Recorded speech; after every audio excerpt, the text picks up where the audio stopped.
evening, everyone, and my thanks again to Ken Quiet Hawk for that amazing intro.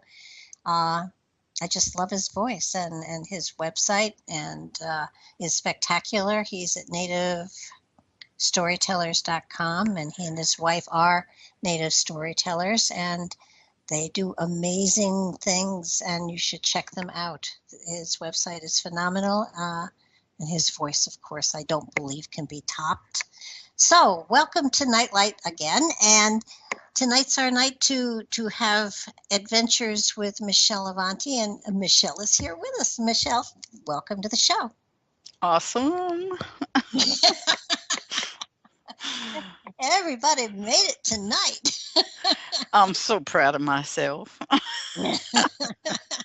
Well, you know, every now and then we have those brain glitches, those brain freezes, and I know when we change time zones and stuff, you know, when we go to daylight savings and out of daylight savings, my system is absolutely screwed up royally. So, and every now and then I kind of, you know, when we have a holiday, I lose track of time because I'm usually a day ahead or a day behind of everybody else because my schedule has been interrupted, and therefore my regular things like garbage pickup and stuff like that totally screwed up.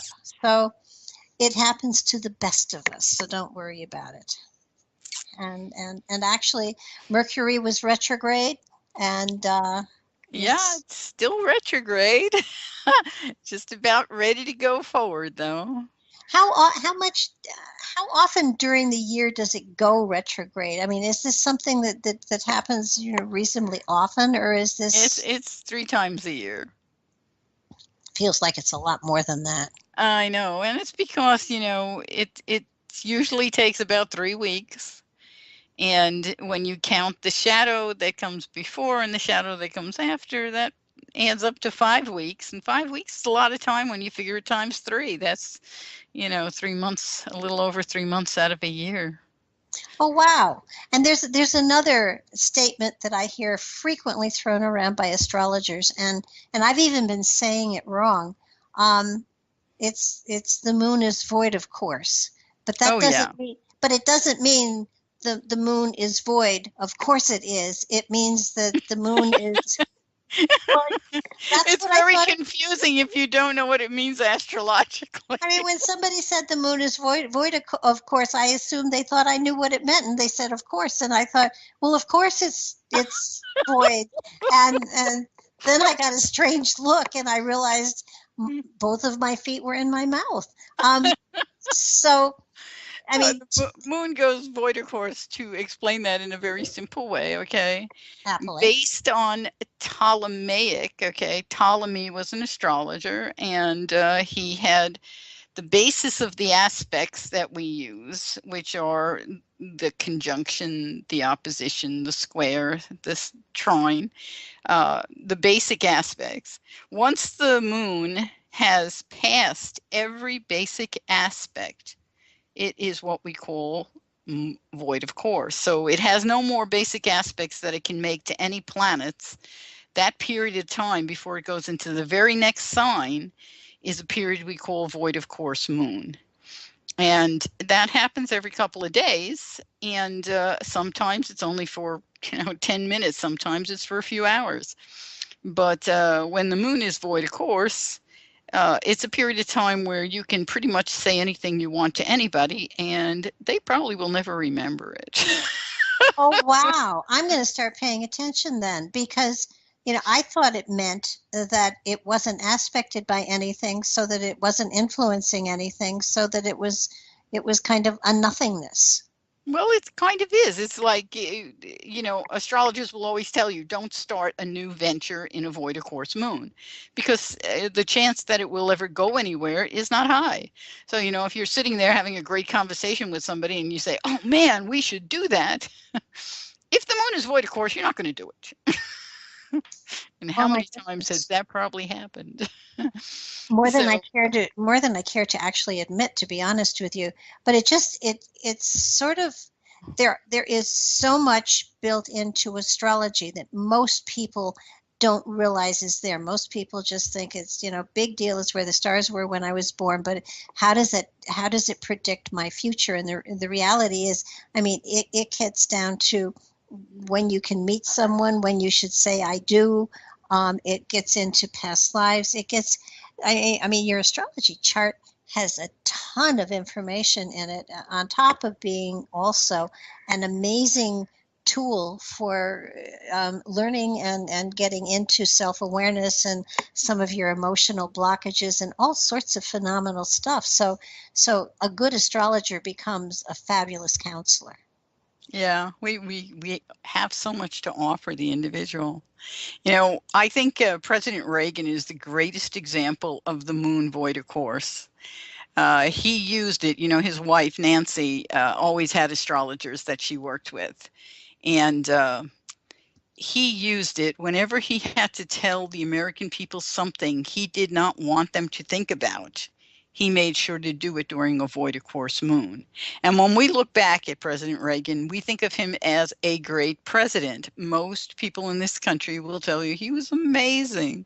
Yeah. Yet, the Iran-Contra situation went down under President Reagan. He did some things that were really horrendous, but he made sure nobody was going to hear about it unless the moon was void of course. And I'll tell you, when we look back at him, he is like the shining star of what you can do if you pay attention to a void of course moon. Wow. Now that's actually, Trump should pay attention to that. I Well, we I won't do. go there, will we? No, we won't. I do want to mention to everybody, Deb has been getting calls for the last hour, I guess, people calling in for readings. And so, of course, now there's nobody there. But if people are interested in getting a reading from Michele, she's here to do them. And the call-in number is 918-707-8787. I'm going to say it again, 918-707-8787. If you'd like Michele to dip into your stars and see what you have in line for yourself this coming year or decade or whatever. I think that having a good astrologer that you can sit down with and really roll up your sleeves and take a look at what you signed. I think what it is, the stars are actually representational of the contract that you made with yourself before you came into this incarnation. Yeah, I totally agree with you on that. And, a good astrologer doesn't say this is what's going to happen. A good astrologer tells you these are the options and the resonating factors of what is most likely to happen, and how you can adjust to that, or how you can minimize that, or how you can expand on that will be up to you. So, we're able to tell you, this is a period of time. For example, I'm sure you've heard people say, well, my astrologer told me that, this is a period of time I could have an accident, so I have to be extra careful. Well, Mm-hmm. that's wise. There are times years ago, I had an activation of Uranus, and Uranus is things that happen suddenly, out of the blue, unknown. You can't see them happening. Mm-hmm. Activating my Mars and activating my Moon and activating my Mercury in a hard aspect all at the same time. And it was and I knew it. I mean, I knew I had about a week's time there where I needed to just really be careful. And my birthday was in that time zone. Oh And my gosh. husband said, no, let's go out to dinner. And I says, I don't really think it's such a good idea. I said, do you want to drive? He said, no. I said, well, I don't want to drive. And he talked me into it. And there I was at a stoplight, and it was at an angle. The street was at an angle to the oncoming street. So my head was turned to the left, just kind of scrunched over to see what was coming. And Yeah. I was at the stop sign, and a lady just rammed into my car. Oh jeez. She just drove right into me. I was sitting right there, and there was nothing I could do to avoid her. It was just really terrible. But, you can minimize it by, not driving your car.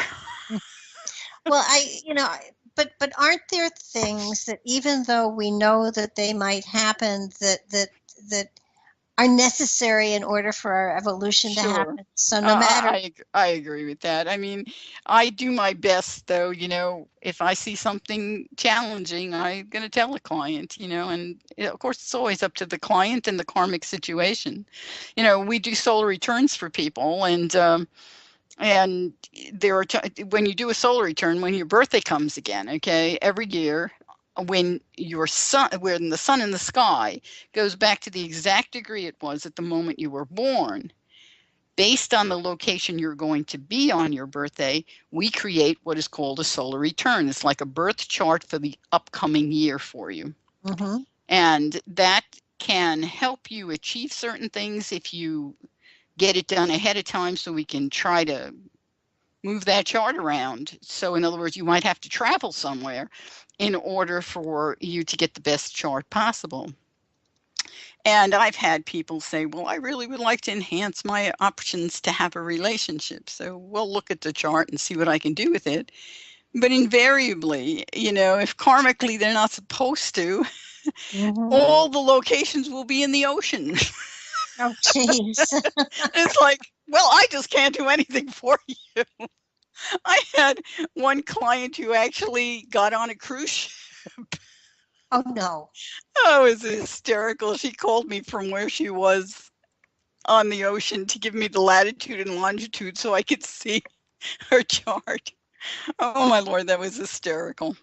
Oh, Yeah, my. no, I don't tell people go do that. I mean, we do have karmic things. We do have a plan, and we can't necessarily get our way around them. So, Well, are the karmic plans, I mean, um, absolutes, are they carved in stone or are they, you know, are I they, don't I don't think all of them are. Some probably are, but how we are raised allows us to think in different ways. We mm-hmm, can be raised in such a way that we are sure that what's going to happen is going to happen, and that's what's going to happen. And other people realize that, there's a little light in there. You can manipulate because you are a divine being. And when you have that option, then you bring in the angels and you do change things. And I will encounter individuals who've had terrible relationships for years. It's like they just can't seem to connect with the human being who will respect them and honor them and be an equal partner with them and recognize them for who they are. And I'll say to them, if it's a karmic thing that you're doing where you're cleaning up karma with each one of these people, why don't you ask the spiritual beings if you can do that on the inner planes and stop doing it on the outer? And a lot of the time we can. There's lots of things that we're able to get away with doing on the inner rather than on the outer. So mm-hmm. if you're in a zone where you keep repeating something and you can't seem to get out of that repetitive cycle, ask for help to do it a different way. Say, I'd like to use the dream state and go on the inner planes and work through this so that I don't have to experience this. It's too hard on me in the physical. Hmm. So you can do that. I've done all kinds of things on the inner in order to not do them on the outer. I Mm-hmm. don't like to have, I prefer to have an easy life if I can have it. Well, since nobody's called in at this point, I would like to try something with you. Okay. Um, and we've kind of talked about it, but I got out my paperwork here. I know that with a birth chart, we know exactly, what, um, you're able to sort of predict or foretell circumstances for that person, during their lifetime. Mm-hmm. And because I believe the soul is eternal, I was wondering if the moment of death lets you know what the spirit is going to be doing in the next dimension because it becomes the birth date in another dimension. Well, that's true. Uh, So, so but I have, charts are based on an Earth center, so it will be questionable. And yet, on the other hand, by looking at a natal chart and looking at the date of death on the natal chart, we can witness the beginning of the next cycle. So there's ways to get some of that information, but if you want to give it a try, let's go ahead and do it. Whose death chart do you have? I have Patrick's, my ex-husband. Well, my late husband. He's still my Okay. husband, I guess. He's just not here. So he Yeah. died on October 24th, 2012. Hang on, let me get it in here. I just got a little notice because I hit something wrong. October 28th, 24th. 24th, 2012. Yeah, 2100 p.m. 2100. We don't do that. So 2100 it'd be 1 a.m. No, it would be. Wait. Yeah, no, that's what is it? Two from 11. It's 7 p.m. 9 o'clock. 9? Yeah, 9 o'clock, 2100. Because Okay. 12 o'clock would be 2400. So 9 o'clock p.m. You're positive, right? I'm not doing this wrong because you did it a different way, but then I'm dyslexic and I do everything wrong. So what is 2400 would be the midnight. end of the day, right? So 2100 would be 9. Got it. So I was there. It was 9 o'clock. Okay. So where did he die? Waterbury, Connecticut. Waterbury. Okay, well, let's go take a look and see what that looks like. October 24, 2012, 9 p.m. Wow. So at the moment he died, he had Neptune, Chiron, and the moon all at the midheaven in Pisces. What an intuitive, amazing, creative adventure. Yeah, and he was a Pisces. He was born February 23rd, 49. Mm-hmm. So he was a Pisces too. He and I are both Pisces. And he died with the Sun and Saturn making a trine to the moon, Chiron, and Neptune. So here is somebody who highly intuitive, and the new journey would be one of, I desire to understand all things of spirit. I want to be psychic. I want to heal all issues of being naive or being too soft or being too easy. I want to heal issues and yet come out strongly compassionate. Now, see, he was a biblical theologian and not into intuition or anything like that. So that our getting together brought the spiritual, mystical sort of into his frame of reference where it hadn't been. He was more of a, if it's in the Bible, then it's true, and if it's not, then it's not. Mm-hmm. Well, so, certainly a lot of visionaries in the Bible. Yeah. We call them intuitives and psychics. They had to be something. They called them prophets, yes. Yes, well, a lot of people seeing things in the Bible. So with that that would make sense to me, in that he turned a page and he went almost to the other side of what he had experienced this lifetime. Yeah, and he died with the Sun in Scorpio and Saturn in Scorpio. And that's a lovely combination when you think about it. And it's trying to the moon.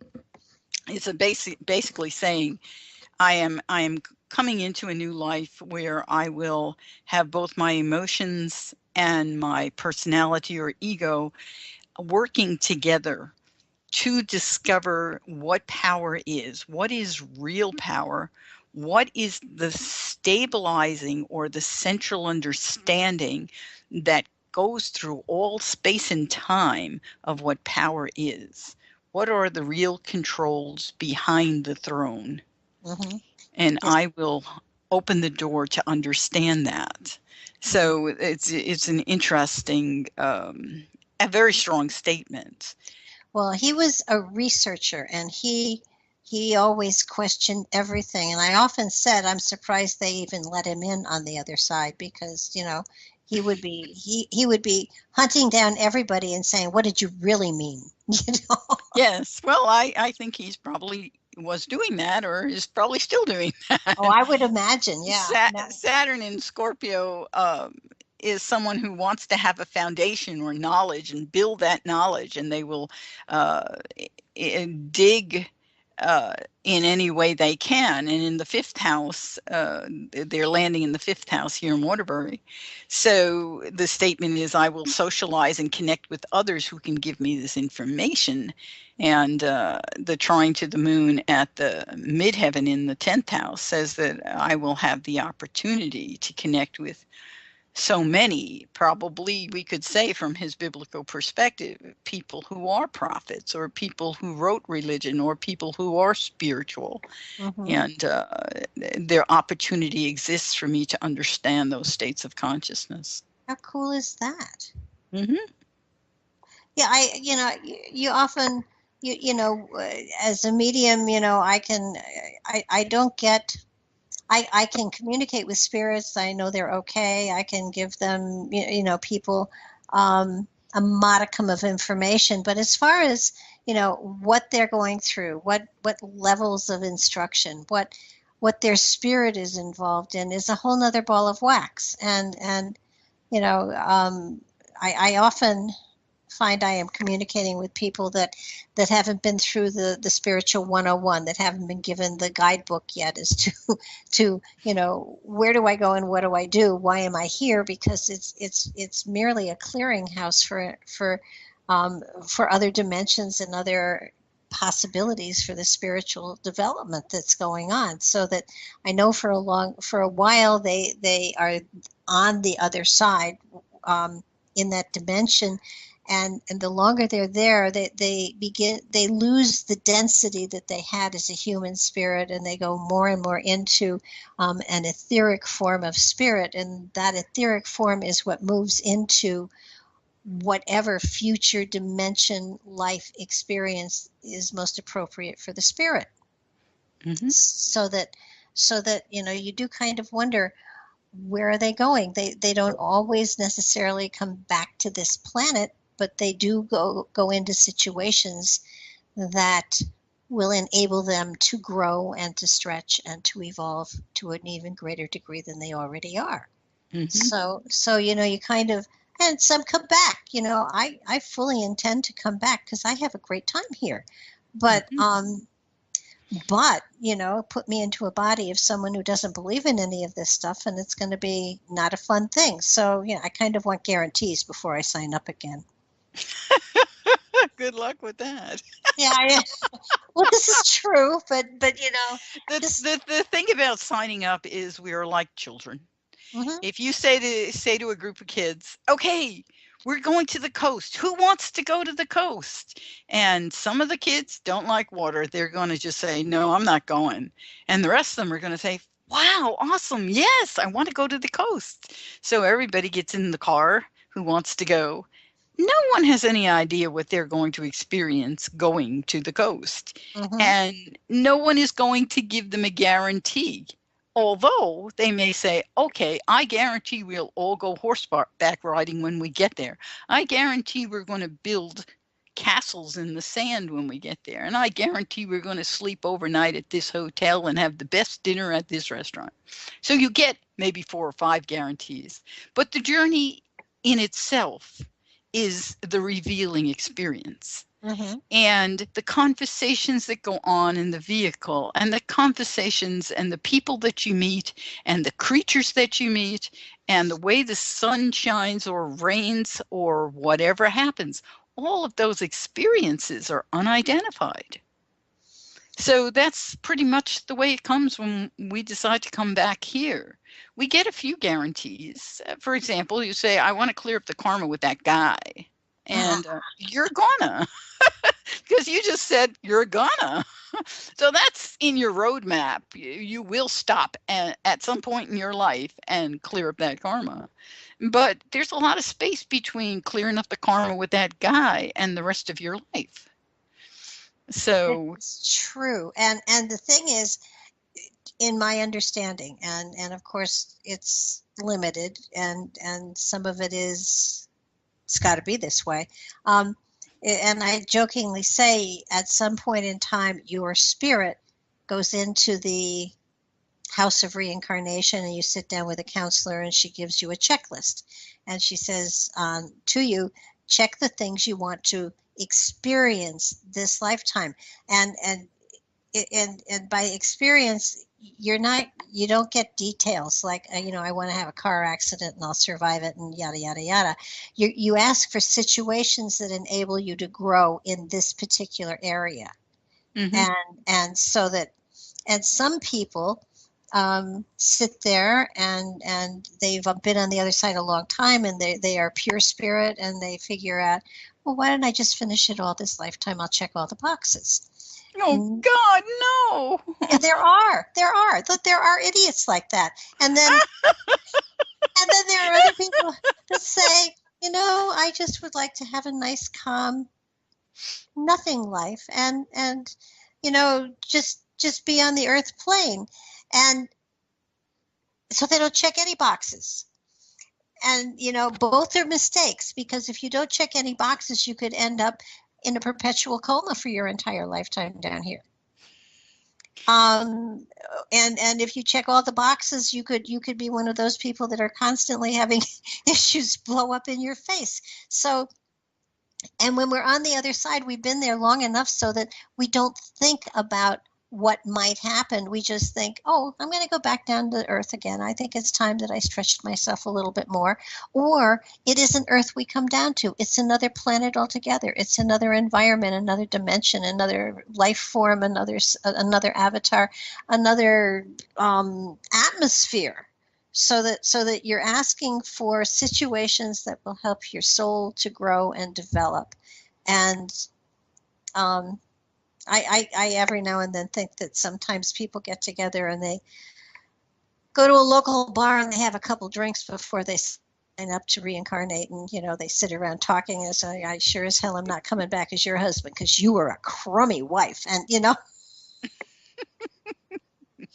and it may happen. You're so funny. God. But the other side can't be so serious that you can't have lightheartedness. Oh no, there's lots of lightheartedness. Matter of fact, laughter is key to the higher worlds. There are spiritual wisdom temples at every level, actually. Mm-hmm. And there is one that I used to go to quite often, and it is a spiritual wisdom of humor, of laughter. It's a wonderful place to go. Everybody's always just enjoying the world. And anyone in the physicality who is not well, I highly recommend you say before you go to sleep at night, I'm headed to the Spiritual Wisdom Temple of Laughter. Because you will eventually get well if you keep laughing. Laughter opens up every chakra. Mm-hmm. And allows the healing energy to enter the body and allows the body to become healed. So, if you're suffering from anything, I highly recommend that. And you'll go because you don't need a roadmap. You are a divine being, and simply making a statement takes you wherever you want to go. Absolutely. And it really is that easy. And so many people want to make things like that so difficult, that you have to do this ritual and that ritual and this ritual. And Well, then that's lifetime after lifetime after lifetime of being taught that you are not the power, that you have to have a matrix for the power, whether that matrix is this particular god or this particular church or this particular candle or this particular circle, whatever it is, those are matrices. And who you are is the power, whether you use a matrix or not, because it's you who creates the power in the matrix. Well, exactly. And, we all have a piece of the creator inside of us, and all we have to do is allow that piece to sort of guide, direct, and assist us to get to where we need to go. And I totally agree with you about laughter. There are a lot of studies, and I read one not too long ago where a woman had cancer and they told her there was no hope, and all she did was rent comedies, and she spent 6 months laughing That's all she did. From the time she Hmm. woke up, she was watching these funny movies, and she was just laughing. And at the end of the 6-month time frame, when she should have been long ago dead and buried, they retested her and the cancer was gone. Yeah. So, Yes, that is the truth. And I wish laughter on everyone.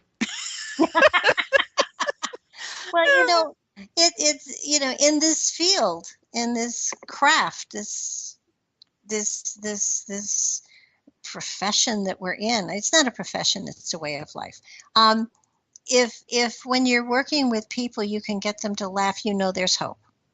Um, Absolutely. and and I I did I used to be a journalist. I until just a few years ago, actually, I stopped doing that. But um, I had a newspaper that I wrote for up in Minneapolis many, many years ago.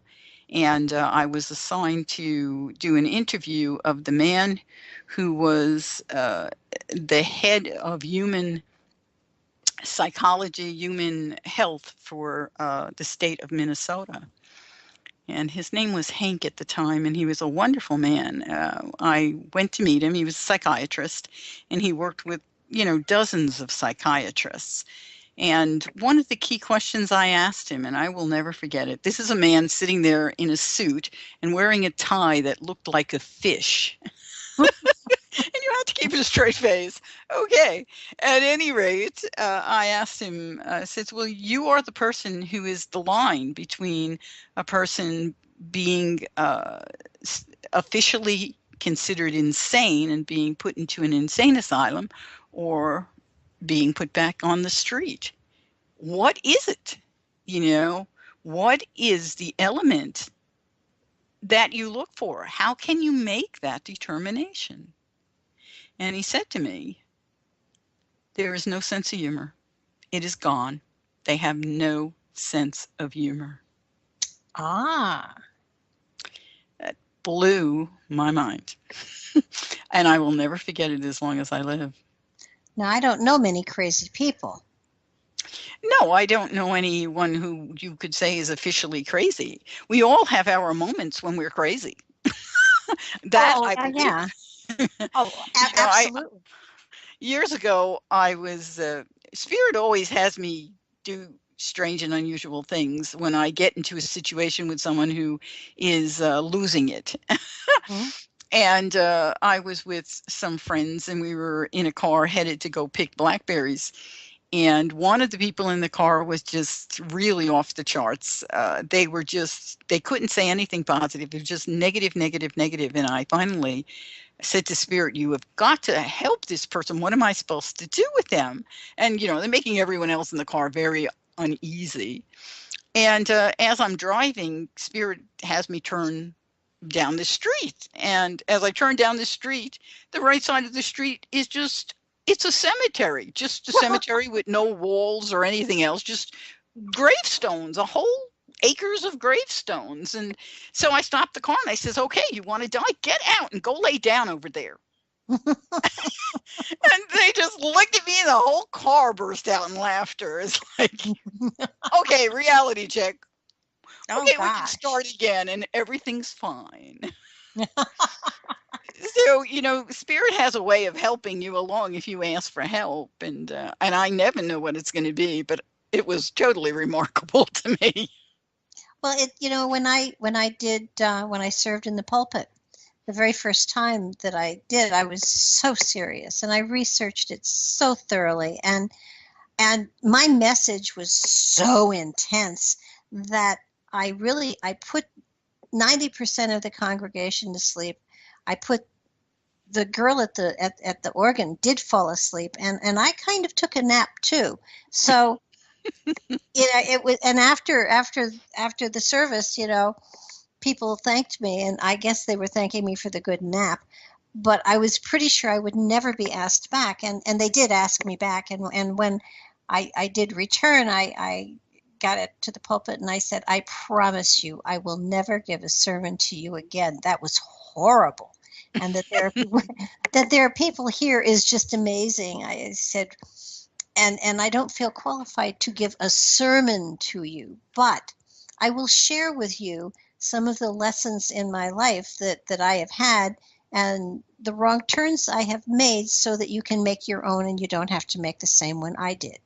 And I found that from then on, every time I did a sharing, um, I had them belly laughing at least once. And every time that happened, I knew my message had gotten across and they would remember it. Absolutely.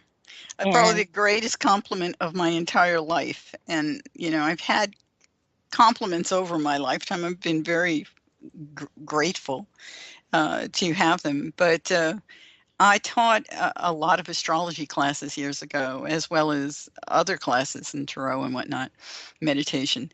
But I was teaching an astrology class at the time, and I always welcomed my students to go ahead and make tape recordings so that they could listen again, because I'm not a slow speaker. And if you're just learning, it's good to hear it again. Something might have gotten by. sure. And one day before class started, woman came in, one of my students, and she had two kids with her. One was probably 5 or 6, and the other was maybe 7 or 8.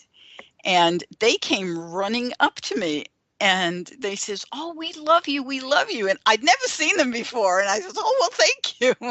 And I just kind of looked at them quizzically, wondering why. And their mom says, "Well, I play your tapes in the car." And then they just chimed in, "And we love you. You're so funny." Oh my God, it was just so cute. I mean, that was a huge compliment to me. Absolutely. Well, it's you never really know a lot of the time what kind of impact you're having when we do the radio shows.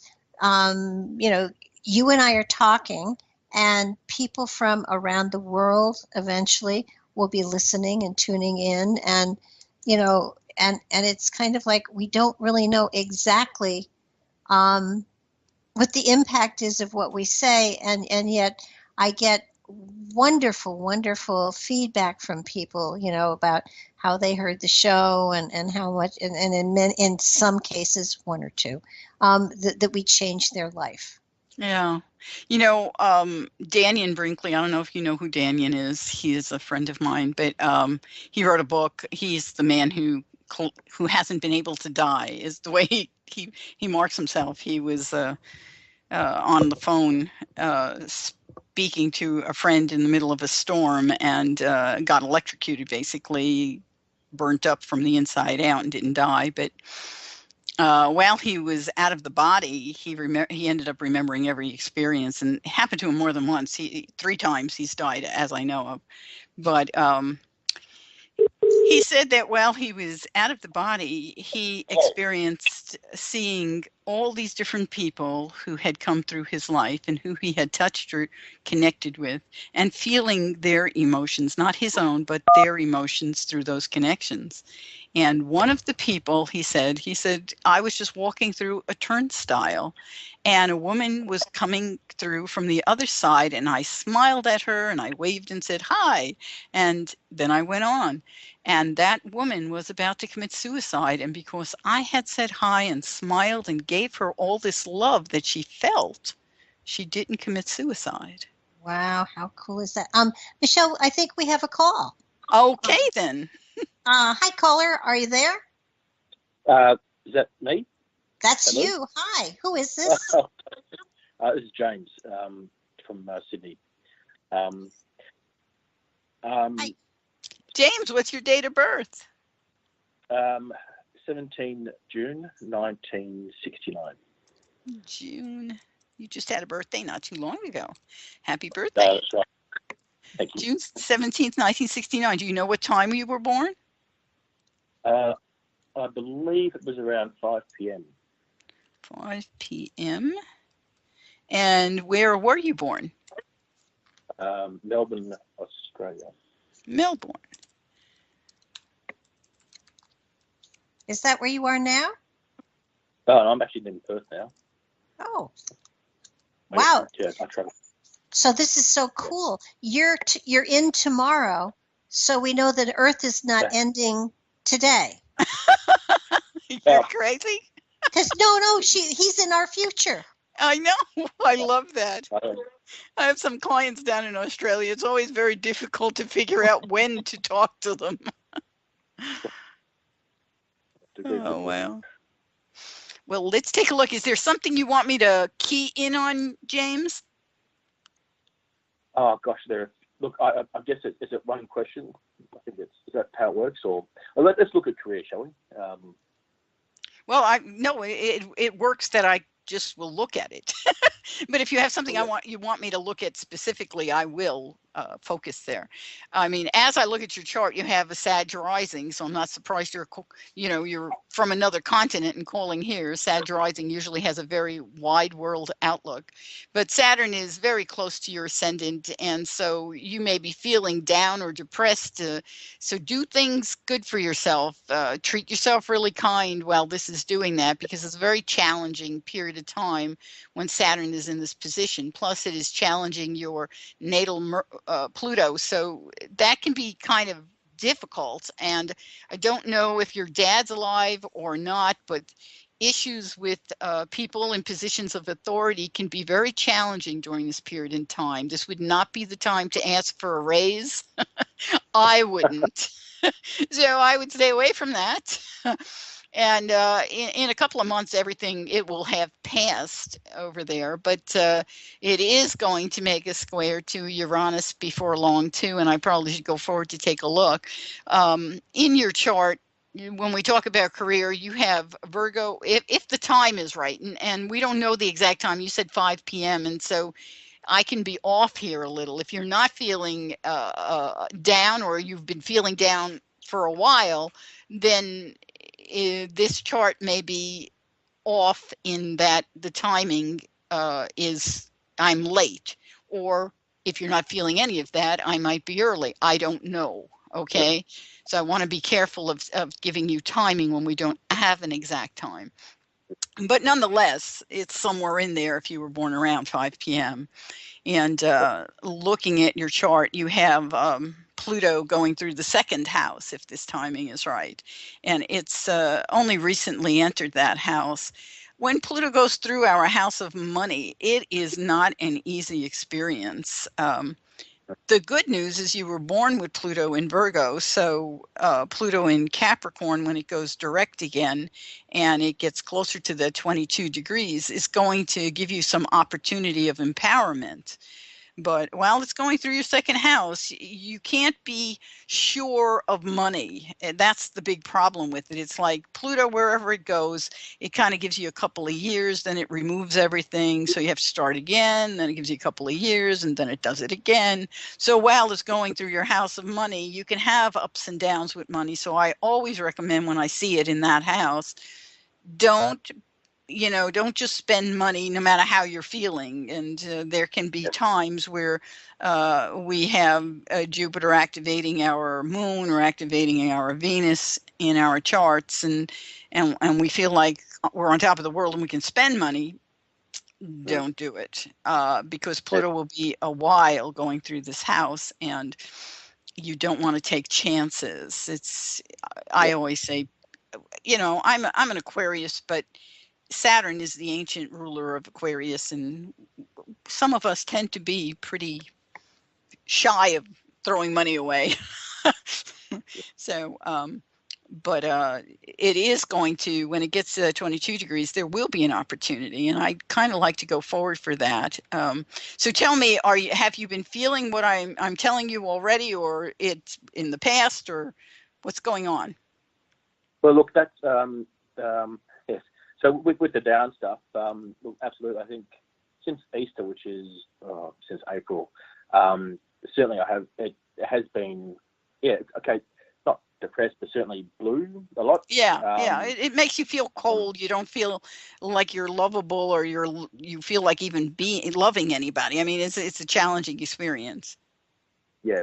So getting the energies up has been difficult for a while, but I think I've just turned a corner. So I mean, the energy is feeling good now. With the cash, that comes and goes. I mean, it's like seasons. One moment you've got enough, the next moment you don't. yes, that idea of planning. Well, you do what you can, but so yeah, all those things sound right. Well, in March of 2019, actually, it's even before March. It's February, probably somewhere between. Yeah, it's around February of 2019, and it could even be late January of 2019. That is when you're going to have a Pluto trine Pluto. And what's interesting is Saturn's coming up right behind it. Saturn's applying, and Saturn rules your house of money. So you're not a person who throws money away anyway, which is good. I mean, you spend money on things that are quality, that are going to go the distance. You look for things that are going to be well worth the money you spend it on. And so this period in time, that's when, if you want to ask for a raise or you're looking to take a new step up, that's when you can do it, and you will have both Pluto and Saturn at your back. So that's where I can see that happening. And you have your South Node in here, and the progressed is right on top of Pluto right now. Well, it will be at this time. Sorry, not right now, but in 2019, at the end of February, the beginning of March. And the nodes tell us, where have you been in past lives? What talents are you carrying? And the North Node, of course, tells us what is it you're wanting to accomplish as soul. What is soul saying I want to accomplish in this life? And your North Node is in the 4th house. You were born with it there in Pisces, and Pisces does rule that house. So you're saying, I want to have a home where I can really sleep at night, where it can be really, it's comfortable and content, but not like, it's not Trump Tower, I mean, it's not important to you that it be super fancy, but it needs to have a sense of contentment. It's not expensive, but nice, really comfortable and comforting. And there is a whole statement there that I want in this lifetime to gather the information of the universe through my dream state. So I want my dreams to be a place where the information that Spirit wants to give me, I can hear, I can experience, I can travel the inner planes and experience the worlds of creation. So there is this. Do you do that? It wouldn't surprise me at all. I mean, that is very much part of who you are and what you came to do. So now, at this point in time in March, or the end of February, the beginning of March in 2019, the progressed South Node will be right there on top of your Pluto. So all of this is coming together to get you to where you wanted to go. Your South Node is in Virgo, and your midheaven is Virgo, and Virgo is the sign of service. So a lot of the time people with that are serving in some capacity. A lot of the time it is in the area of health, where they're doing something that helps other people become healthy. And we have a variety of things that will do that, of course. You have Taurus on your 6th house cusp and Capricorn on your 2nd. So you may be a person who could do massage. Taurus is very physical. On the other hand, you could be a person who helps people dance free of problems that they have. These are odd things I'm saying, but they do make sense to me. So it does. And I help people in financial distress. So I there think you I'll go. help them down. Yeah, Virgo can be very much the accountant, the engineer, the individual who makes sure that you become accountable for every detail. And Capricorn on the 2nd house cusp is all about the person who knows how to see the big picture and then helps a person get the details worked out so that they can handle that big picture. So you're in the right zone. Plus, your part of fortune is in the 2nd house, and you were born with it in a trine to Pluto. So you're not a person who does not know how to handle empowerment. You can be a very powerful individual. Plus, you were born with Pluto at 22 degrees of Virgo. So you're saying, in this lifetime, I will master the issues of empowerment, power, transformation as regards the details of the physicality. I reckon that's what I've been going through for life lessons in the last quite a while, I think. So interesting. Yeah, well, right now Jupiter is actually making a direct square to that Pluto. So you're being challenged to expand the way you see things. You're being challenged to take it to another level. You're being challenged perhaps to take it to the outer world in a way that you haven't in the past, maybe through publishing or writing or speaking or teaching or something to do with the internet, blogging or whatever. There's so many ways that you can connect, but you're being challenged by Jupiter. Jupiter's saying, how are we going to go the next step? Take the next step. Yeah. Yep. Wow. So I say go for it. 22 degrees. You're a soul who said, I will, and you will. That is fascinating. I have had no idea there was so much detail in the minutiae. Extraordinary. That was very good. Oh, well, good. I'm glad. There's a person, I can talk about a person's chart for days. So there's more detail than you can even begin to imagine in these charts. Wow, that's just amazing. Well, yeah, I was just amazed. That's you're clearly a master of it, because that's extraordinary. Thank you, Barbara. Oh, thank you for calling. Take good care of yourself. We wish you every blessing. Thanks and giving us hope that tomorrow will actually come. Still here. Good night now. Good night. Thank you. Bye. I guess it's not good night, it's good day, but I like that. I do too. I just, he's absolutely right. The minutia you can get is just fascinating. Down to probably you bit your fingernails when you were younger. I mean, that's. I sometimes I get, the things I've told people in my lifetime, some of them, the people, I can still see their faces when I look up from the chart and I see them and they're like, their mouth is hanging open. They're staring at me. Yeah, that's really a cool thing. We're gonna break in a couple of minutes, so the music will start, and then you have 5 minutes to get up and get something to eat or to drink or to whatever. Or to dance. Or to dance, yes. I mean, I love their ads they put on. I actually sometimes just sit and listen to them, especially the ones that go into the Monty Python stuff, because Monty Python was insane. I just loved Monty Python. I'm so sorry they no longer do it, because Monty Python was the far side of its time. Well, you know what they were, I think, pure channels. Like Robin Williams was a channel. Yeah.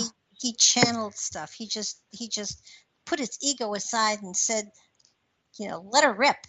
And Jonathan Winters, another one that totally could not be scripted. You just had to sit back and just enjoy, because there was some sort of wonderful magical thing that happened when they were on, because they did let spirit just take over and do its thing, and it was always better than anything could have possibly been scripted. When Robin Williams was the genie for Aladdin, they literally did not script him. Mm. They just, I didn't know that. Yeah, he was such a brilliant. Well, comedians, to me, I've always said, the greatest gift you can have is the gift of comedy. And the man we just spoke to, despite all the heavy stuff that's in his chart, his sun is in Gemini, so he gets it. Gemini is the sign of the comedian. His Mercury is also in Gemini. Oh, cool. Yeah, that's the sign of the comedian. A lot of the time, a really, really awesome comedian will have Uranus very close to their ascendant, and it will be with Mercury in Gemini. And when we see that, they're just a step beyond. They're at the point. We should look at that sometime, pull up some of the great comedians' charts and look at them. That would be fun. Well, and a lot of great comedians also they're very shy and isolate, and sometimes go through Great Depression, and their comedy is a way of breaking out of that. Yeah, well, I think being a writer is always kind of an independent kind of thing. We're kind of into our own zone. I know you can't write 95,000 words unless you're just writing. You can't talk about it. You just have to do it. And Yeah, that's very true. yeah, I'm about ready to get into my book 2 of my series. I have written maybe 5 of the chapters. So Jupiter's going to get ready to go into the next sign, and as it does, that's my time. Wow. Do you just shut yourself away and go for it? If I can, I do. Otherwise, I just have to be very disciplined to pull away on. I think we have another caller. Hi. Oh, awesome. Hi, new caller. Are you there? Yes, 605. this is Michelle. Hi, Michelle. Yep. Hi. Hi. Hi. Should I just give you my birthday then? Yes. What was your name? Is your name Michelle? Yep. Okay. And your birthday so is? 12/19/82. Year? 1982? 82. Yep. Okay, so December 19th, 1982. And what time were you born, Michelle? 10:34 p.m. 10:34 p.m. And location? Marshall, Minnesota. Marshall, Minnesota. I love Minnesota. I used to live there long time ago. Okay, let's go take a look and see what's happening in your world. Now, have you ever had a look before at your astrological chart? Yes, I was blessed by your reading last time, you and Barbara, in December. Oh, cool. And I've been paying attention to it a lot more. And the chart that I got online really brought up a significant date, which is going to be September the 22nd. And so I was in particular curious about what I should expect that time. Oh, well, let's go. Yeah, I will move your chart right to December 22nd, and we'll take a look at whatever it is they're referring to. September. Right. September 22nd. September Okay. 22nd, which is the day after the ingress, the cardinal ingress. So let's take a look. Let's see what's going on that day. Pluto is basically on top of your Mercury, hitting a midpoint right between the two in the house of relationships, falling in love and creativity and socializing. So there may be a major transformation coming up. You may end up finding yourself meeting someone who is a powerful individual who will bring some powerful presence into your life. And there will probably be someone who will be older than you. So that is rather noticeable. Let's see what else is noticeable. Neptune at that time is at 12 Pisces. See if you've got anything activated by that, because it's on the angle also. Whenever we have Neptune traveling through the 7th house, we can be in that dreamy zone where if we meet somebody, we could fall in love and not... I recommend, of course, a second opinion when you have Neptune involved, because you will not see the person for who they are. You will see them for who you want to see them for. So they will be what you think and not necessarily who they are, but they might be who they are. It's not a guarantee. So it just says that they will certainly appear dreamy to you. And Neptune, of course, is activating. Once it turns around, it's not direct at that time, but once it goes direct, it will also activate that Mercury and that house of creativity and whoever it is you might meet on that day or around that day, because it isn't necessarily that specific day. But let's see what else is going. That's another thing I was curious about, is how many days it would last, because it says something on my chart here about Saturn. So I was like, oh God, what's Well, Saturn is at 21, and it's traveling through your house of the home of residence. And while Saturn travels through the home of residence, we don't move. So there's no moving during that period of time. And it will be there for a little while, still another year probably. But let's see, it's at 21 degrees here. No, I'm not seeing anything at 21. Chiron's at 23. Michelle, Michelle. Okay, Yeah, let's just start very with the old Michelle versus the young Michelle. How's that? okay. Old Michelle. I'm seeing a great deal of karmic activity going on here. So, is there something that indicates something karmically from perhaps a past life coming in to connect, to enlighten, to work with past life stuff here? Well, the North Node is traveling through the house of karma and past lives. Okay. And it is at 22 degrees on this day, while Saturn is at 21 degrees on this day, and they're making a direct trine in the sky. But we have to have activation of a planet in the natal chart for that to bring it full counter. There is activation in a challenging way with Chiron, which I was starting to actually talk about. So we're right in the same zone there. Okay, doke. Chiron is where we're most wounded in life or from a past life. And as a result of that wound, we have to find a way to heal it, and then we're able to help others heal. And having Chiron in Taurus in the ninth house says that in some past life you may have, or even in this one, you may have had some security taken away from you as a result of something, some legal action or something in a university, someone who might have even been a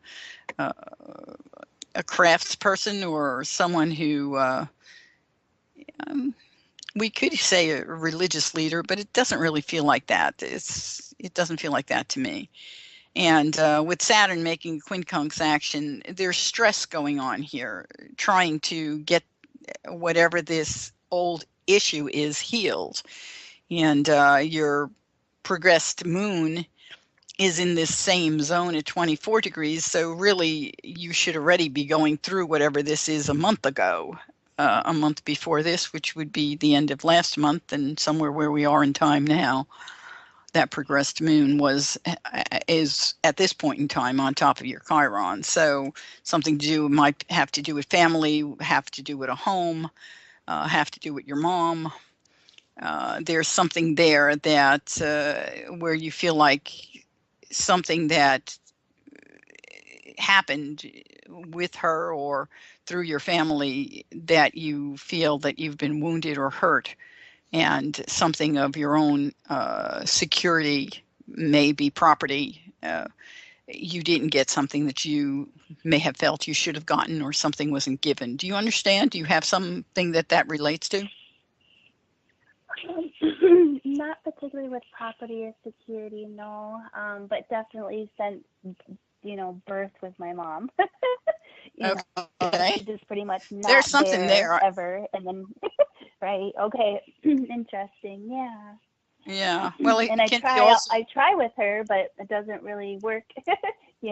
So. Yeah. Well, it's a stress situation, and when Saturn is activating here, it's like issues regarding your father come to the light, and there may have been an absence. It could be an absence of your mother because of your father. It could be an absence of your father, and therefore your mother had to be like a father.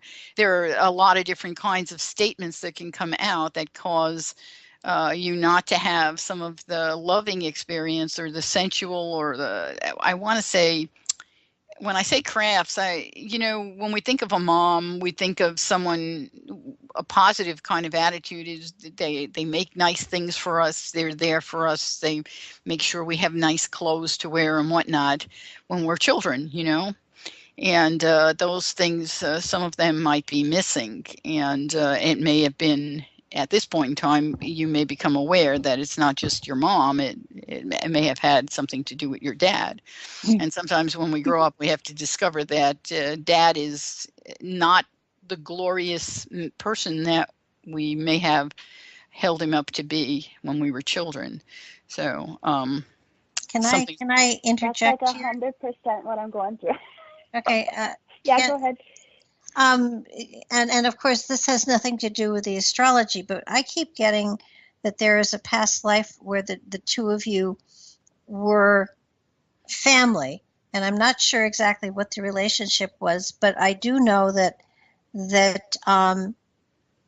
in some way or form, her position in that particular lifetime, she loved you tremendously, and And what happened was at some point in time, you betrayed her and it hurt her terribly. And this lifetime, it isn't that she doesn't love you, it's that she's afraid to show it for fear she'll be hurt. Okay. So and I can see that because there's just always, a blockage with us, and I've always felt like she's been afraid of me, to be honest. So that is weird. Okay. Well, and it's just that she's afraid to show her feelings for fear she'll be rejected. Okay. And well, you're right. You're right at a time. This is a pivotal time for you with Saturn in this position, because your progressed Chiron is at 22 degrees. The North Node is at 22 degrees. And your progressed Venus is at 22 degrees. You've got the master number standing there looking at you and saying, we can do this now. We will master this now. So Saturn bringing forth whatever absences or controls that now you're becoming aware of that maybe you were not aware of at that time. But you were born with, the moon making a square to Chiron, but not close. But the progressed one is getting closer and closer, and every year it will get closer. And in, 3 years? 2 years? Yeah, 3 years. Well, even in 2.5 years, you're going to find that square is fully formed. And once it's fully formed, you have to. At that point in time, if you haven't done it already, I'd say this is your time to do it. You will be pushed to actually get this thing resolved. So I'd say do it now. And the key here is it's not always easy when it has to do with a past life to completely help the other person forgive you. If you're the person who has done any kind of anything to them. But you have to be able to say to your mom, Mom, I love you dearly. I know you love me. We don't always quite find a way to connect in a way that is loving. And in any way that I can help to resolve that, I want you to know I will do what I can, and honor her as best as you can. And, I can tell you a story from my own life, and it's kind of a horrendous story because it's from a very long time ago, lifetimes and lifetimes and lifetimes ago, where I was a priest at a time when people were pushed off of cliffs, and we pushed them into the volcano or whatever we pushed them into, and it was a horrible thing to do. And I met one of the women in this lifetime who I had done that to. And there was no way that woman could forgive me, no matter what I did for her. And but we have to bless. And if you've come into the lifetime where the person is actually in your family and you have all these 22-degree marks, you will do it. And it will happen. It will work for you. So just keep loving and keep your heart open and forgive yourself first. We don't always understand it. I can understand mine because I was a coward, obviously. But we have a lot of reasons why things happen, and we have to give ourselves the wide breadth of knowing that consciousness is developing. And at that point in time, your consciousness was not where it is now. And you did the best you knew how at that time, just as she did. So love yourself, forgive yourself, and do your best to open up to her, to help her maybe take another step to trust you. Very interesting. I never would have expected it to be that, but I mean, as you speak it, it's been set up for me for so long. I mean, there's been so many synchronicities and everything, but it kind of sucks because I feel like I've been doing that forever, and I get the cancellation 3 times in a row, and I get the, okay, now I'm going to see you, but I'm going to stand way apart from you and not embrace you. And then I leave quickly. Sweetie, you just have to keep doing it. One day it will change. It's going to be worth it in the end. It will. It's definitely so worth it. It is definitely Okay. worth it in the end. But you have to be free to let her be who she is, and her fear is huge. If you can think about what I did to that woman, and we're talking about millennia ago. I mean, this is a long, long time ago. She could not. Her daughter was also someone that I was connected to, and her daughter had no problem forgiving me.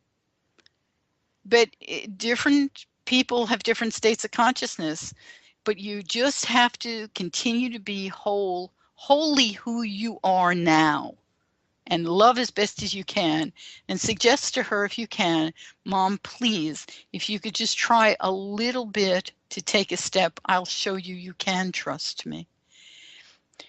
And, sooner or later she's going to come across, but just keep loving, keep forgiving yourself and forgive her, and know that she's doing the best she can.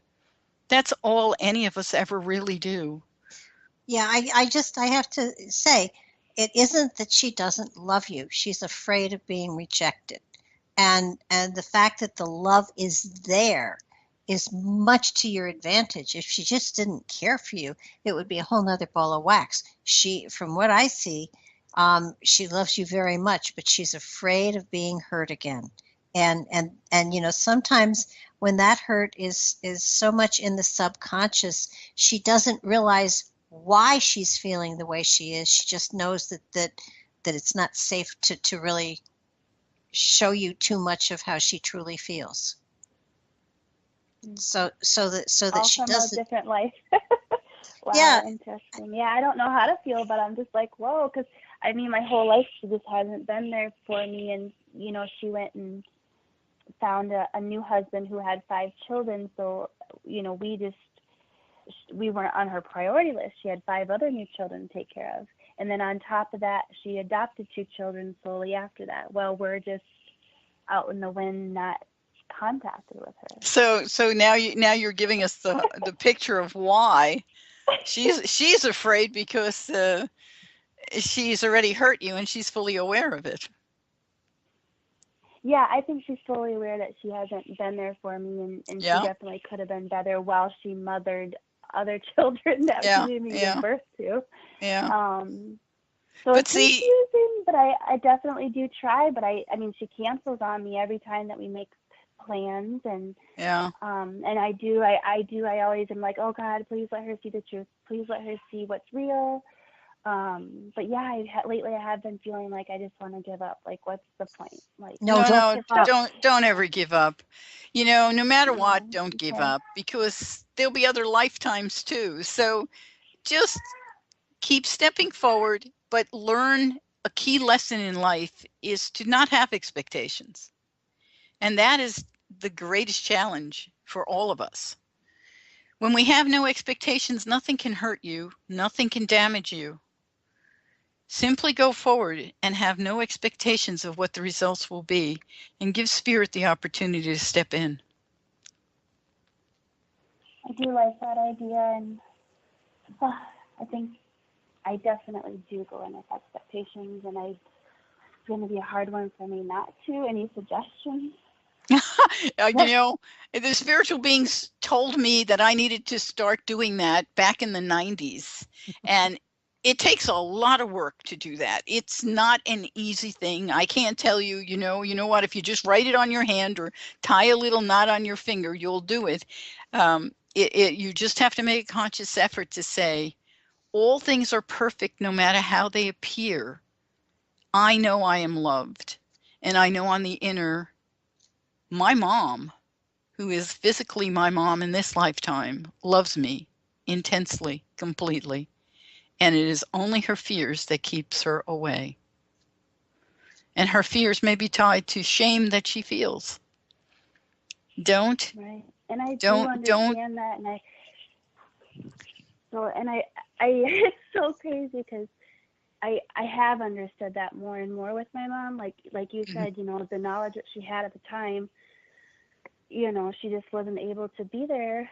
But then when you bring up the past life thing, it makes so much sense, because I have my entire life felt like, I guess I don't know if I felt this or created this in my head, but I felt like when she was around me, I made her be truthful, and she just never wanted to be truthful.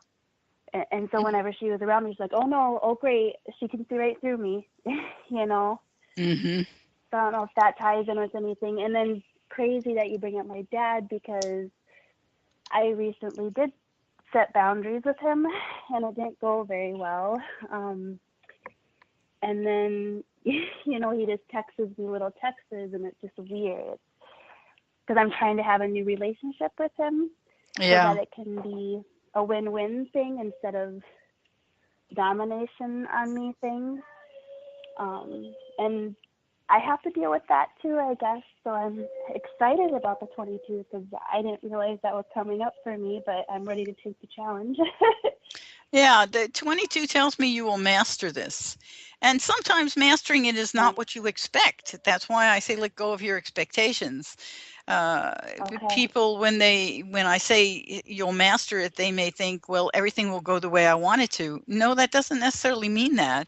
It can mean that you will realize that all things are perfect and that there is harmony and peace no matter how it looks. When you feel loved inside of you and you realize that everyone is actually doing the best they can, you do come to peace and you do come to contentment and you will continue to reach out. But if it goes nowhere, you have done everything you need to complete the holistic part of you that you must complete in this lifetime. That is what mastery is. It isn't what we get from anyone else. It's what we do that allows us to be whole within ourselves.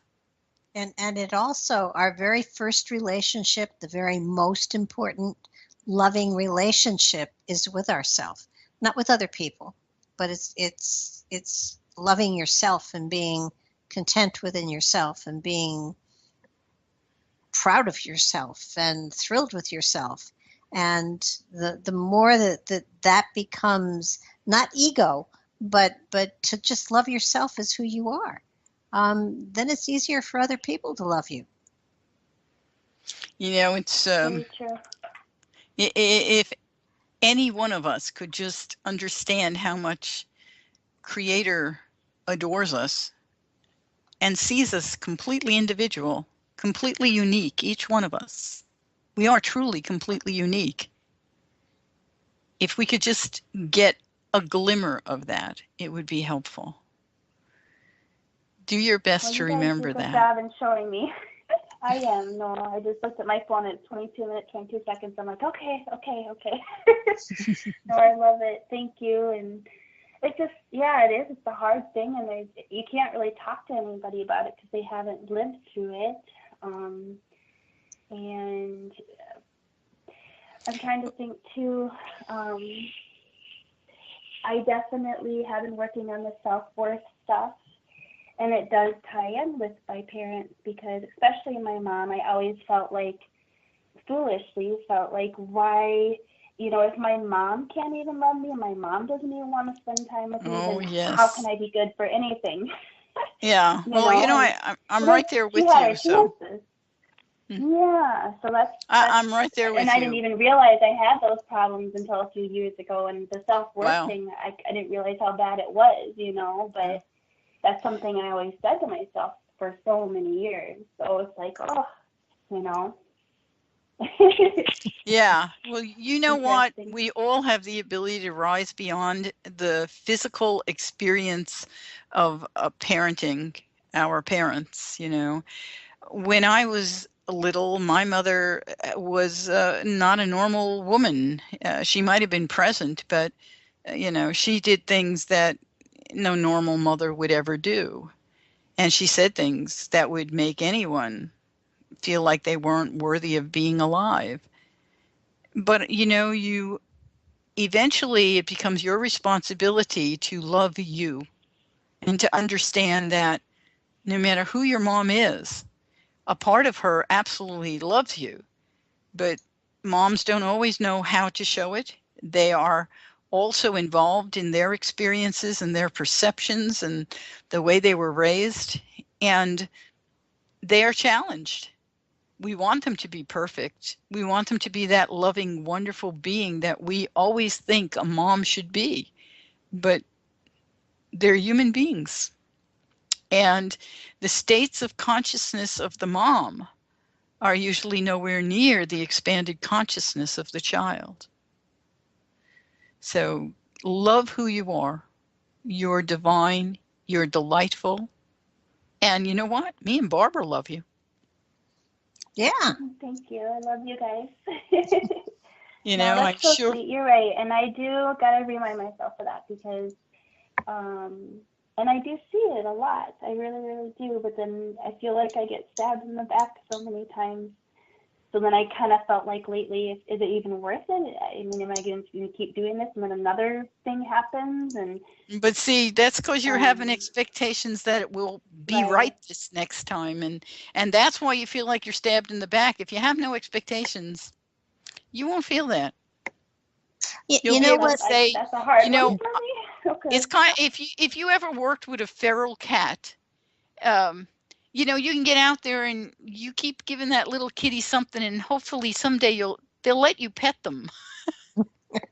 And it sometimes takes years. Literally, it can take years, and it may never even happen. But you are providing the love and the benefits to that being. You are doing what the divine wants you to do. So when you're loving your mom, you're right. I would not her... feel good if I didn't give it my all. I really would. Exactly. I want to give it my all. And you know, Michele, it's really, you know, when you look at the whole thing, sometimes when I faced a couple of situations like this, and I just sat back and I said, okay, so that didn't work. Let me try another avenue of approach here. And I always take it on as like, okay, I've got this situation, you know, we are never given something that is more than we can handle. So that means someplace inside of me, deep inside, is another way of approaching it. So let me find another way. And, you know, every time, you know, something doesn't work, you know, you can scratch that off the list and then just sit back and say, okay, I can approach this a different way. I can turn up with coffee and coffee cake and she can't cancel on me because I'm standing right in front of her. I mean, and if that doesn't work, then you find another approach, because sooner or later she will realize that there's just no getting away from you. She's going to have to deal with you. But if you try to make a date and then you give her the option of canceling, that's setting yourself up for being stabbed in the back. So take another way of looking at it. And understanding that this is a challenge to your creativity to find a way to approach her that she's comfortable with and that she can't get out of. You are so It's been going on for years, so yeah, it's like 20 years. So she's gonna appreciate me at the end of all this. But wait. Wow, you're looking for the wrong thing.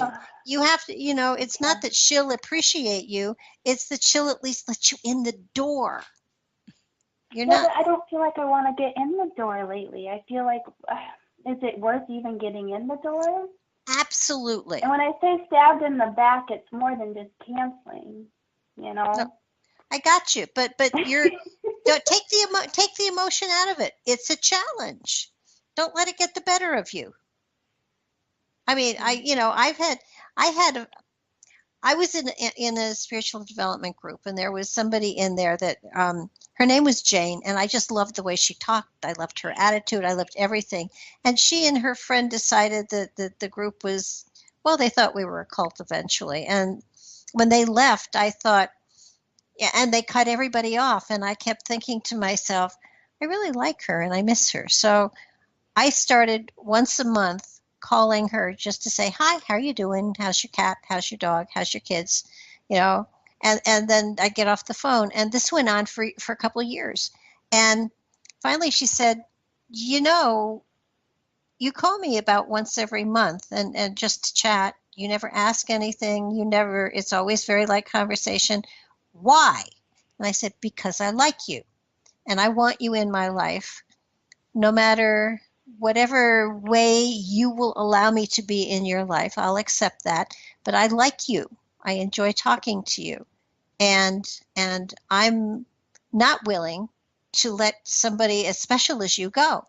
So, you know, according to whatever level is comfortable for you, I will continue to do this. And it went on for another couple of years. And all of a sudden, 3 years down the road, she called me.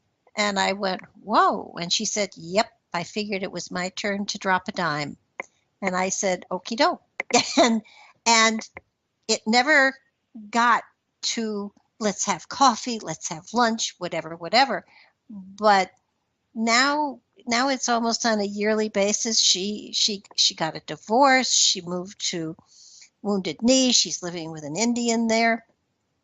And about once a year, I pick up the phone and we check in with each other and we have a lovely conversation, and that's it for the year. But she just was so special. I just couldn't let her out of my life. And eventually she gave in. But it took years.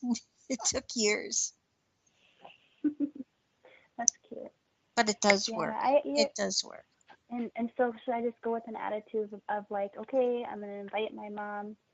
So when there's no expectations, it's just like, I love her for being my mom. And for that reason, I'm going to have this intention that I want to get together with her for the intention of just enjoying each other. That yes, can but be like my new mindset. If you invite and then just her, let it go completely. No, but if you invite her, then she can cancel on you. I would turn up at the door. I'd say, hi, I was in the neighborhood. I thought I'd drop by and say hi. And if she says I'm busy, you say, okay, I just wanted to say hi. How are you? I love you. And then leave. Okay. Just, you're threatening to her. You have to let her become comfortable. Yeah, no. And it's on an emotional level. You're scary. So, all you have to do is say, just thought I'd stop by and say hi. Hi. Want to let you know. And bring cake or ice cream or something. Yeah. And, She's into that just for sure. just say I baked cookies. I had extra. I thought you might enjoy them. I can't stay, but enjoy and then take off. Do not try to stay and talk or have milk and cookies or whatever. Just make it so comfortable for her for you to turn up at the door that she's not scared. Sooner or later she'll ask you in. But it may be 6 months to a year. But or keep more. at it. Yeah. Or But more. you threaten her with, say I love you and leave. Don't try to hug. Don't try to leave it. Keep it casual. She's threatened by you. Let her get comfortable with you. Okay. If you invite her, if you invite her, then she's forced to be in your presence and she's scared. Don't scare her. Leave her in her territory. I try not to. No, I always have tried not to, and then do loving, the drop. but then after so many years, it just kind of gets old. Like love, and then I just get mushed. Yes, but you're doing the same thing. I could write a whole book about her and ask, but all the things that happened. You're repeating the same situation over and over and over again. You have to change the scenario. Right. Yeah, and Michele, you're also, your intention is the key. Right. Your intention is to be able to connect with her and to have a reciprocal experience. She's not capable of that yet. So you're going to have to do the groundwork, and you think you've been doing it, but maybe the way you've been doing it has contained that intention. If you remove that intention and have no expectations and just say, I'm going to deliver love every day or once a month or once a week, whenever I can, and I'm just going to deliver love, and maybe there'll be ice cream with it or cookies or something, but I'm going to deliver it so that my mother discovers that I'm a person that she wants to see. And rather than invite her, just deliver something. Sometimes just writing your heartfelt thoughts and sending a letter can be really helpful. Or writing the letter and not sending it. It's so strange because I see it, but then I feel like, but why do I feel I need her love? Or why do I feel like I need a relationship? Is it that important? Well, it is to you that if your feelings are telling you that, it is important to you, because what you're doing is you are learning something that is very important. You are learning that you are more important than your connections with others. including someone as biologically drawing as a mom. You couldn't pick a more difficult challenge. You know, that's it. It's the biggest one. I mean, we can have relationships with our father. We can have relationships with siblings. We can have relationships with a lover, a husband, a wife, a child. But the relationship with your mom is your first relationship. And it is one that you have tremendous expectations that it will be a good one. It's not for everyone. Unfortunately, it wasn't for you at all. You were abandoned, and now you're asking why. Please give me something. Throw me a bone. But what you need to be doing is saying, I am here and I love you. I didn't understand you. I don't know why you left me. I don't know why you make me feel so small and so weak and so little and so unimportant. But I'm going to make you feel important. And someday maybe you will start to see how important I am. Yeah, but don't say that to her. No. Don't say that. Very true. And then with my dad too, you know, I mean, again, like you said it just perfectly. That's why I'm so thankful that I can listen back to this, because you mentioned how I did glorify my dad because he's all I had. Mm-hmm. But then after I moved out and lived my life, I realized, whoa, you know, he wasn't my dad. We never bonded. It was more like what I say goes, and I never got to have a say, you know. Mm-hmm. So once I put my foot down with him, he was pretty upset. And I didn't really do a whole lot. I just basically told him, you know, stop coming over to my house unannounced and start showing up to the birthday parties and things that, you know, we can do as a family. Just don't come over when it's convenient for you. And because that's what he would do. And then he'd expect me to drop everything, you know, and it's like, it's 8 o'clock. I just putting the kids to bed, and he just never could understand that. And we really haven't spoken, but when he texts me, it's something like, hey, I have some tomatoes. Do you want some? Well, that's you know, good. I haven't talked to you for 6 months, and I don't even know how to respond. I'm just like, well, you respond, I'd like to get some tomatoes. You don't eat tomatoes. Well, then you can't respond, I'm coming to get tomatoes. No, just say, I'd love tomatoes. I don't know. Well, what you do is you say, I'd love some tomatoes. Here's when I'm going to be home, and I'd love to see you. Give him the time. Yeah, I guess I just don't feel it. I got to figure out what that is, because lately I feel like, you know. What's happened to you is you discovered your dad is selfish. You discovered what your mother discovered a long time ago.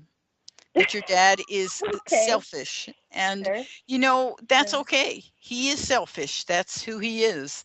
But you, by standing up and saying, Dad, you have to call ahead. We have to set up times to connect. You stood your ground. Now like you have to give him 3 times. Okay, so now, it took a while. You're one who needs to extend and say, you know, Dad, I'd like us to sit and talk. I'd like you to tell me stories of when you were a child, and I need to hear them so I can give them to my children. And see if you can get a time from him where you connect with him. And what you're doing by doing that is he's going to be doing what he likes to do the most, talking about himself. He's a very selfish individual. So give him that, and he will give you love. And it's important to have their love, because I don't know. I'm just. Well, you know what? A lot. I'm looking at this from all angles now. You wouldn't be so troubled if it wasn't important to you, sweetie. Very true. I understand that. You're right. I could just drop it and not even care, but I do care. If you were at peace with dropping it, you would be at peace and wouldn't have this conversation. But you're not. You're right. Okay. Maybe it's just easier to just, because I didn't even answer his text, because I expected him to say, hey, can I see you, or what are the boys doing, you know? And so I'm like, do I want tomatoes? You haven't talked to me in 8 months. Well, I would make him a nice list of all the things your children are doing and say, Dad, we'd love for you to show up at these games. love for you, and Right. you should make sure to invite him to all the events. And he will sooner or later show up because he does want to see the children. Okay. Doesn't appear that way. The actions, you know, it doesn't appear that way. So I just didn't Well, know. I felt like, oh goodness, you're more of a pain in my neck when I have you over or around. So then should I just stop trying to play the games, or? No, he's trying to You're make right. contact. It's worth it. he only Okay. knows a certain way of doing things, but you are the one who has to set the parameters in your home. And in the Sure. past, And I you need to didn't do for that. sure. And as a You're result right. of I that, didn't. it takes time to make that change. Don't expect it instantaneous. My mother, the things I had to do, my sister was never capable of doing them. She was always ridden by my mother. My mother would tell her, I need this or I need that or come over or whatever. And my sister would just take it. And it made my sister very angry inside. I didn't do that. I just said, you know, Mom, I don't like you being negative. And so when you're around me, you're going to be positive, or there's the door. I did say it, and I said it like that. Yep. I was not That's kind unkind of what the way I happened with said my it, but it dad. was Yep. very plain. And she learned that that was all there was going to be to it, because I wasn't going to put up with it anymore. That's not, I want peace and joy in my life. I want you to be part of that peace and joy because I love you. And but I don't want to be in a position where I have to deal with negativity. That's not what I want in my life. And my mother was perfectly Exactly. capable of doing things that were fun. I just needed to guide her to do it that way. And that's exactly what I'm doing with my dad. I'm trying to invite him to like Chuck E. Cheese to play the games, but then he sits in the booth the whole time. Well, like, no. you want Chuck E. Cheese? Like, what? No, but that may not be his thing, too. I mean, come on, you're taking him out of his element. Be fair. Chuck E. Cheese is That's definitely out of true, my. but then when his wife showed up, they walked around and he played games with her. So then I felt like, crap, I can't, what? But again, I had those expectations. I was like, oh, there's no way that he can't play with them now. But then his wife showed up and they sat down, ate pizza, and then they got tokens and walked around with each other and played. And I'm like, oh, okay. This didn't go at all how I thought. You know, I thought they could embrace the kids. But wait a minute. Give him credit. He was there. True. Step one. He was there. But I mean, gosh, like I must be blessed with the most amazing friends around me, because we all get it, and I could tell them my boundaries, and right away they're like, okay, Michelle, yeah, cool, I totally get you. And they would respect that, and they embrace my children when we go out. So why? There you go, Michelle. There's states of consciousness. That's what I told you a few minutes ago. Okay, your friends are in a state of consciousness that you're in. Your parents are not. They didn't get there yet. Oh, that's exactly true. You got to give them space to be who they are and work with it. You can do this. Yeah, it makes me feel blessed to have who I have around me. And it's you know, it's baby steps. It's baby steps. And that he turned up, that she turned up, that they played games. That was big. That was really, really big. Don't you know, give him. You got to see the positive side of everything. See the glass half full, not half empty. Don't look for what's not there. Look for what is there. The more you do that, the more you're going to feel good about life. Very true. Oh, I love that a lot. That's a good way of looking at it. I guess I always felt like I had to protect myself, but I'm realizing more and more how that is just that fear of the what if.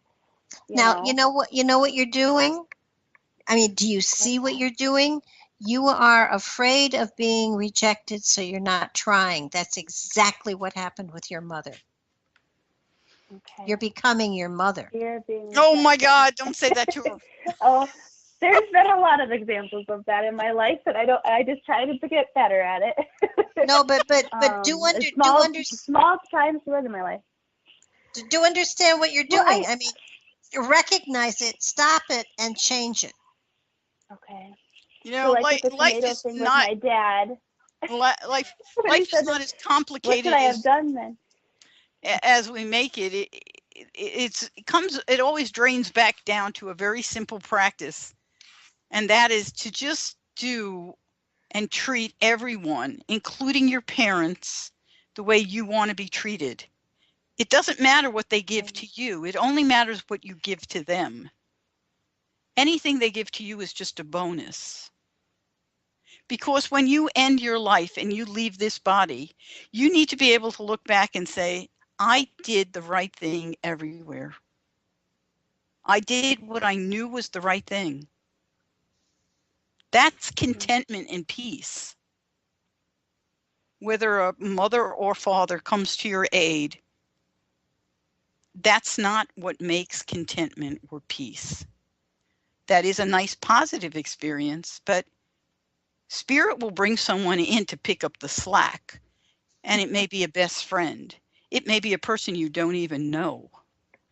The guy who stops because your car stopped on the highway, and he gets out and he dials the phone and gets your car running and helps you.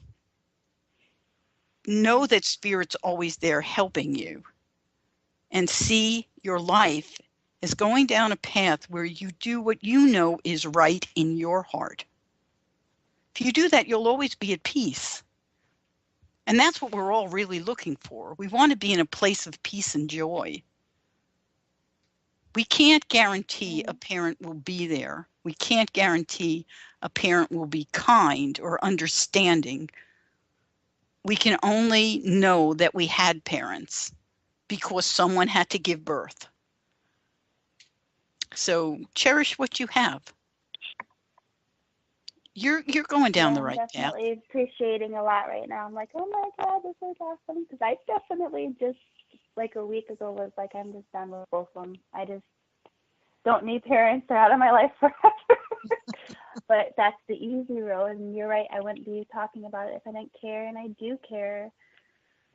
I'm just going to have to drop those expectations, like you said. And coming from that love, I feel like I've been doing that for so long and nothing's happened. But then there goes my expectations again. It's okay. So, it's okay if nothing happens. The Well, point is you're showing your children what the right step is. Sure. There's an old saying too, the love in your heart wasn't put there to stay. Love isn't love till you give it away. And that's not expecting a return. Yeah.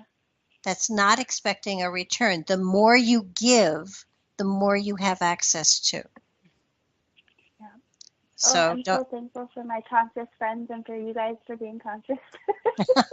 I don't know if I could have even have talked to a therapist to make them understand. Yeah, no, this is great. I really appreciate it. I'm looking at it way differently now, and I think this is going to be a big step for me. That's the miracle right there. When we shift our consciousness, we have a miracle. Mm-hmm. You know, and mastery, that number 22, which is all over this chart, and actually the Mars in this position is at 1111. The more I stare at this chart, the more I marvel. So you're in a space of mastery to manifest the life you want. Take action to manifest it, not by trying to control the details, but by being who you are. Oh, with that said, thanks for calling, Michelle, and thanks for being here, Michelle. Many blessings. To you too. Good night now. Thanks so much. You guys are awesome.